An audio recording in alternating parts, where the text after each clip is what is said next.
आप लोग ज़रूर से इस वीडियो को पूरा देखिएगा। बहुत सारे बच्चे हैं जो बोल रहे हैं भैया मेरे 400 आ रहे हैं, 380 आ रहे हैं, मेरा इंडिया का एग्जाम क्लियर क्यों नहीं हुआ, या फिर भैया मेरे साथ ही ऐसा क्यों होता है, मैंने इतनी ज़्यादा मेहनत की थी फिर भी इंडिया का एग्जाम क्लियर नहीं हो पाया। बहुत सारे ऐसे बच्चे हैं जो बोल रहे थे भैया मेरा इंडिया का एग्जाम क्लियर हो गया, फ्री एसएसबी मेंटरशिप भैया कैसे ज्वाइन करनी है। तो हर एक चीज़ का आप लोगों को जवाब मिलेगा, बस आप लोग इस वीडियो को पूरी देखिएगा। जय हिंद एवरीवन, मेरी तरफ से आप लोगों को कांग्रेट्स जिसका भी इंडिया का एग्जाम क्लियर हुआ है, और मेरे हिसाब से आप लोगों ने अभी तक एसएसबी फ्री मेंटरशिप में एनरोल करवा लिया होगा। आप लोगों को जस्ट इस नंबर पे व्हाट्सएप करना है, बताना है कि आप लोगों का एग्जाम क्लियर हो चुका है और आप लोग एक रूरल इंडिया के स्टूडेंट थे, तो आप लोगों को फ्री में एसएसबी की मेंटरशिप मिलेगी, जहाँ पर आप लोगों को from basic to very advance आप लोगों को चीज़ें बता दी जाएंगी। लेकिन कुछ ऐसे बच्चे हैं जिन लोगों के 400 मार्क्स आ रहे थे, 380 मार्क्स आ रहे थे, आप लोगों को यहाँ पर दिख रहा होगा उनका एनडीए का एग्ज़ाम इस बार क्लियर नहीं हुआ है। तो भैया कट ऑफ क्या गई थी यार? देखो एक चीज़ मैं आपको बताता हूँ, 2-3 रीज़न हो सकते हैं कि आप लोगों का क्यों ऐसा हुआ है कि आप लोगों के 400 मार्क्स आ रहे थे, स्टिल आप लोग अपना इंडिया का एग्ज़ाम क्लियर नहीं कर पा रहे। देखो पहली चीज़ है, आप लोगों की मैथ्स की कट ऑफ क्लियर नहीं हुई है, यानी कि मैथ्स में आप लोगों के 75 मार्क्स नहीं आए हैं। ये सबसे बड़ा रीज़न है कि आप लोगों के इतने ज़्यादा मार्क्स आने के बावजूद भी आप लोगों का इंडिया का एग्ज़ाम क्लियर नहीं हुआ। दूसरी चीज़ है, आप लोगों के मैथ्स की भी कट ऑफ क्लियर हुई है और आप लोगों के जीएटी की भी कट ऑफ क्लियर हुई है और आप लोगों के 350-400 मार्क्स आ रहे हैं। एक रीज़न ये हो सकता है, जहाँ पर भी आप लोगों ने आंसर की मैच की थी वो आप लोगों की सही नहीं थी, ये वन ऑफ द रीज़न हो सकता है। इसके अलावा ना अभी फिलहाल के लिए ना मेरे को कुछ ऐसे बच्चे मिले जिन्होंने ये कहा कि भैया मैंने तो ये भी सही किया था, मैंने आंसर की से भी किया था, बहुत बड़ा डिफरेंस आ रहा था। तो यार आप लोगों ने कहीं ना कहीं ओएमआर शीट में अपना रोल नंबर गलत लिख दिया होगा। बट एक और जो मेरे को चीज़ें लगती है, अभी रिसेंटली ये बैच वाले बच्चों के ही साथ हुआ है, 400 मार्क्स आ रहे हैं, 350 मार्क्स आ रहे हैं, 380 मार्क्स आ रहे हैं, यानी कि इतनी तो मेरे को पता है कट ऑफ तो बिल्कुल नहीं गई है, फिर भी इनका इंडिया का एग्जाम क्लियर क्यों नहीं हुआ। यार मेरे को कहीं ना कहीं ऐसा लगता है ना, ये अभी फिलहाल के लिए ना, ये लास्ट टाइम भी हुआ था और इस बार भी हो रहा है, यूपीएससी में कहीं ना कहीं या तो देखो आपके जो जहाँ पर आपका सेंटर पड़ा था वहाँ पर कहीं ना कहीं फ्लॉ था, या फिर आप लोगों का यूपीएससी का जनरली ये चीज़ें नहीं होती है, बट कहीं ना कहीं जो आप लोगों का सेंटर था ना कहीं वहाँ के जो टीचर्स हैं उनसे आपकी मिस्टेक हो सकती है। ये बहुत बड़ा क्लेम है, मेरे को पता है जो मैं बोलने जा रहा हूँ, बट मैंने लास्ट टाइम ये चीज़ ऑब्जर्व किया था और इस टाइम तो ये थोड़ा ज़्यादा हुआ है। आप खुद इमेजिन करो, जिसने पूरे 5 से 6 महीने तक अच्छे से पढ़ाई की होगी, लेकिन स्टिल अगर उसका इंडिया का एग्जाम क्लियर नहीं होता है, उसने 2 अटेम्प्ट दे दिए, 3 अटेम्प्ट दे दिए, उसका इंडिया का एग्जाम क्लियर नहीं हुआ है, इस बार 400 मार्क्स आए थे, कहीं ना कहीं तो यार दिक्कत है ना, कहीं ना कहीं तो दिक्कत है। अब एक दूसरा केस क्या हो सकता है कि जिस बच्चे का इस बार इंडिया का एग्जाम क्लियर नहीं हुआ, उसके 300 मार्क्स आ रहे थे या 290 आ रहे थे। मुझे पता है बहुत ज़्यादा बुरा लग रहा होगा आपको भी, मुझे पता है आप लोगों को ऐसा लग रहा होगा यार सारे के सारे तो देखो अभी तक मेरे साथ पढ़ते थे, अब ये मेरे से आगे चले गए हैं। देखो यार अब आपको ना थोड़ा सा एनालाइज करना पड़ेगा, आप लोगों को ये देखना पड़ेगा। बाकी आप लोगों को ये रिजल्ट्स दिख रहे होंगे कि भैया सिलेक्शन कितना आया, इससे इतना आया, आप लोगों को बेसिकली टाइटल में दिख गया होगा कि एग्जैक्टली में कितने सिलेक्शन हुए थे। यहाँ पर आप लोगों के एडमिट कार्ड्स हैं। अभी इसके बाद मुझे पता है इस वीडियो के आने के बाद कम से कम मेरे को 100-200 मैसेजेस और आएंगे, मुझे पता है लास्ट टाइम भी ऐसे हुआ था। तो आप लोगों का उनको मैं फ्री मेंटरशिप में आप लोगों का डाल दूंगा, बाकी मैं आपको टेलीग्राम में इन्फॉर्म कर दूंगा। तो ये चीज़ खुद सोचो ना यार, आप लोगों का अगर इस बार इंडिया का एग्जाम नहीं क्लियर हुआ है तो क्यों नहीं हुआ? क्या आप लोगों ने सही से नहीं पढ़ा था? क्या जहाँ से आप लोग पढ़ रहे थे वहाँ से आपको समझ में आ रहा था कि नहीं आ रहा था?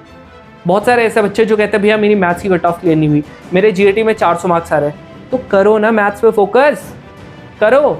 आप लोगों को जो चीज़ें हम लोगों ने बता रखी है उस पर करो अच्छे से फोकस। आपको भी पता है इस बार आप लोगों का पीएनसी प्रोबेबिलिटी बढ़िया तरीके से क्वेश्चन आ रखे थे, आप ही नहीं कर पाए उसको। एनालाइज करो थोड़ा सा। आप लोगों को अगर आपको एकदम सेफ स्कोर लाना है, आप 400 मार्क्स लाओ। जहां आप लोगों के जीएटी में सिर्फ 400 मार्क्स आ रहे हैं, आप उसको एक काम करो ना 300 ला दो, मैथ्स में 100 मार्क्स ला लो ना, तब भी तो 400 बन रहे हैं, आपका इंडिया का एग्जाम क्लियर होगा और आप मेरिट आउट भी नहीं होगे। तो जो आपको ये बोलते हैं ना कि ऐसा कर लो वैसा कर लो, ये कर लो वो कर लो, प्लीज़ आपको कोई कितना ही बोले ना कि ऐसा वैसा कर लो, जीएटी में बहुत अच्छा स्कोर आता है, मैं मानता हूँ बिल्कुल जीएटी में बढ़िया स्कोर आता है, बट अनलेस आप मैथ्स की कट ऑफ ही क्लियर नहीं करोगे कैसे चलेगा बताओ? आपके साथ आपका कंपटीशन तो देखो ना, आपका कंपटीशन जेई वाले बच्चे हैं, क्योंकि वो लोग भी इंडिया का एग्जाम भर रहे हैं। अब खुद सोचो जब उनके साथ कंपटीशन है, उनका कभी उन लोगों का मैथ्स की कट ऑफ की दिक्कत नहीं आती है। उन लोगों ने अगर उन्होंने जीएटी में 250 मार्क्स भी कर लिया ना, सिर्फ 250 बोल रहा हूँ, उनका काम बन गया।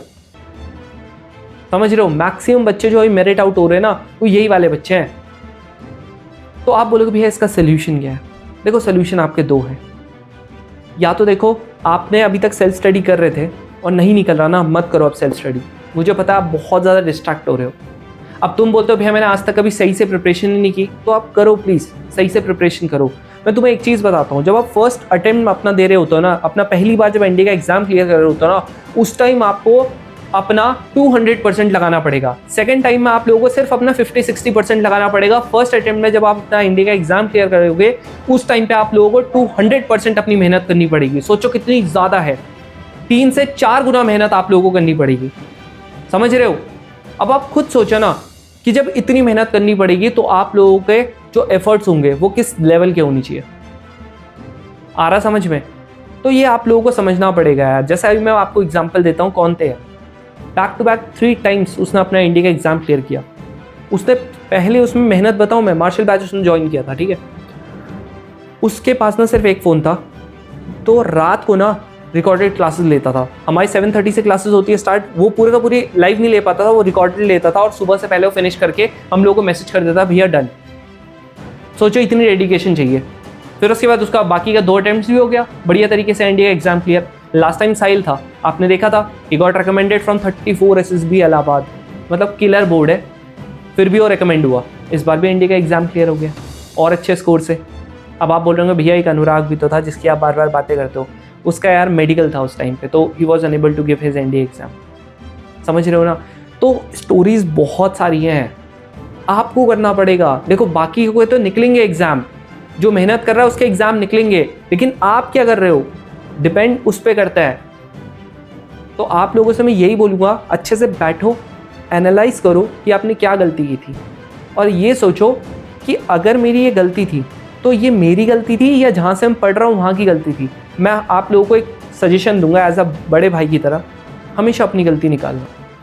आप लोग हमेशा अपनी गलती इसीलिए निकालना सो दैट कि आप अपने पे काम कर सको। अदरवाइज ना दूसरे चीज़ों पे रोने वाले बहुत हैं, दूसरी गलती निकालने वाले बहुत हैं। आपको थोड़ा सा डिफरेंटली सोचना है।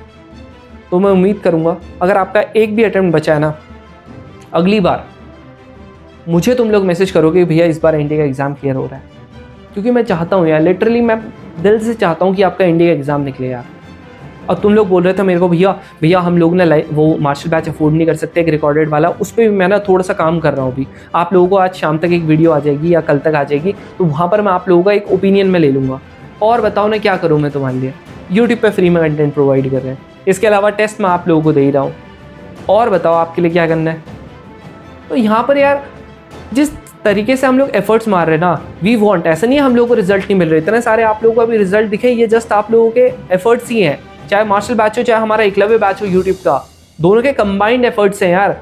जितना मैं अगर आप लोगों का 20%, 30%, 40% लगा रहा हूँ, आपको भी अपना 50, 60, 70% लगाना पड़ेगा। जब दोनों तरफ से चीज़ें होंगी तभी आप लोगों का इंडिया का एग्जाम क्लियर हो पाएगा। ठीक है, बाकी यार देखो इस बार इतनों का एग्जाम क्लियर हुआ है, अगली बार भी इतनों का एग्जाम क्लियर होगा, लेकिन क्या आपका नाम उनमें आता है कि नहीं आता है ये आप पे करेगा डिपेंड। तो बस एज अ बड़े भाई की तरह यही बोलना चाहूँगा, एफर्ट्स लगाओ यार, गिव अप मत करो। कल मेरे को इतना बढ़िया लगा ना जब मेरे को वंश, जो NDA 125 का मार्शल बैच का स्टूडेंट था, उसने मेरे को मैसेज किया भैया कह रहा है इस बार इंडिया का एग्ज़ाम क्लियर हो गया। अब उसने कोई बैच नहीं लिया था, उसके बाद उसने उसी की रिकॉर्डेड देखी थी। इतना ज़्यादा खुशी हुई ना कि भले उसका पहली बार में एग्ज़ाम क्लियर नहीं हुआ but he didn't give up. उसके बाद उसने वापस से कम बैक किया। तो ये होता है यार जब आप लोगों का सेटबैक लगता है सबको, बट उसके बाद जो कम बैक होना चाहिए ना, दैट शुड बी लेजेंडरी यार। जैसे सानिध्य है, उसने अपने सेकंड एग्जाम में इंडिया का एग्जाम क्लियर किया, उसके बाद फर्स्ट अटेम्प्ट में SSB क्लियर कर ली। अमन है, उसने 5th अटेम्प्ट में अपना इंडिया का एग्जाम क्लियर किया, फर्स्ट अटेम्प्ट में SSB क्लियर कर ली। मायरा है, 12th के बाद सेकंड अटेम्प्ट में अपने इंडिया का एग्जाम क्लियर किया, गॉट रिकमेंडेड। ऐसी भरी पड़ी है यार स्टोरीज। सो अब आप पे है आपको क्या चूज करना है। और भरी पड़ी ये भी है कि एक बच्चा था जिसका first attempt, second, third, fourth, fifth, six सारे अटेम्प्ट में फेल हो गया। ये भी आपकी स्टोरीज है। तो स्टोरीज आपको बनानी है, आप लोगों को वो दिखाना पड़ेगा सबको कि मैं भी कर सकता हूँ यार। घर वाले अभी देखना आपको सिंपैथी दिखाएंगे, जब आप रो रहे होंगे ना कहेंगे कोई दिक्कत नहीं यार, एग्जाम ही तो था। बट कुछ दिन के बाद पता है क्या बोलेंगे, अबे कुछ तो एग्जाम तो क्लियर कर, कम से कम पढ़ तो लिया कर थोड़ा सा। और मेरे हिसाब से सारे के सारे एग्री कर रहे होंगे, अगर नहीं कर रहे एग्री तो बताना यार ज़रूर से। क्योंकि मैंने जितने ही बच्चों से बात कर ली ना, सबका यही है रिस्पॉन्स। तो प्लीज़ यार, अगर मेरी तरफ से जितना भी एफर्ट चाहिए होगा, आप ज़रूर से मेरे को कमेंट सेक्शन में बताना कि आपको क्या चाहिए मेरी तरफ से। मैं 100% अपना देने को राज़ी हूँ यार। लास्ट टाइम भी आपने देखा था, अभी NDA 225 में जब हम लोग क्लासेस ले रहे थे, गला पूरा चोक्ड था यार, स्टिल आप लोगों के लिए वीडियोस बना रहा था, क्योंकि मैं चाहता हूँ यार, मुझे पता था जिस दिन रिजल्ट आएगा, जितने मेरे को पॉजिटिव मैसेजेस नहीं आएंगे, उससे 5 से 6 गुना मेरे को नेगेटिव मैसेजेस आएंगे। नेगेटिव का मतलब मेरा इंडिया का एग्ज़ाम क्लियर नहीं हुआ, भैया मेरे साथ ही ऐसा क्यों होता है? भाई तो आपके साथ ही होगा ऐसा, क्योंकि आप ही नहीं पढ़ रहे हो। ठीक है, ये रियलिटी थी। मेरे हिसाब से आप लोगों को थोड़ा सा हिट की होगी यार, अंदर से हिट की होगी। कोई ना, अगर आप लोगों को रोना है आप रो लो, बट उसके बाद यार लग जाओ यार वापस से काम पे। अगले 6 महीने with full dedication, with full जोश। कोई आप लोगों को मोटिवेट करने नहीं आएगा। मोटिवेशन यहाँ से आना चाहिए कि मेरे को जाना है वहाँ अकेडमी में, तो मोटिवेशन आपके अंदर से आना चाहिए। ठीक है, तो मोटिवेशन अंदर से आना चाहिए, कोई आप लोगों को मोटिवेट करने नहीं आएगा। तो मेरी ये पूरी बात सुनने के लिए धन्यवाद। मैं उम्मीद करूँगा नेक्स्ट टाइम आप लोग और अच्छा करोगे।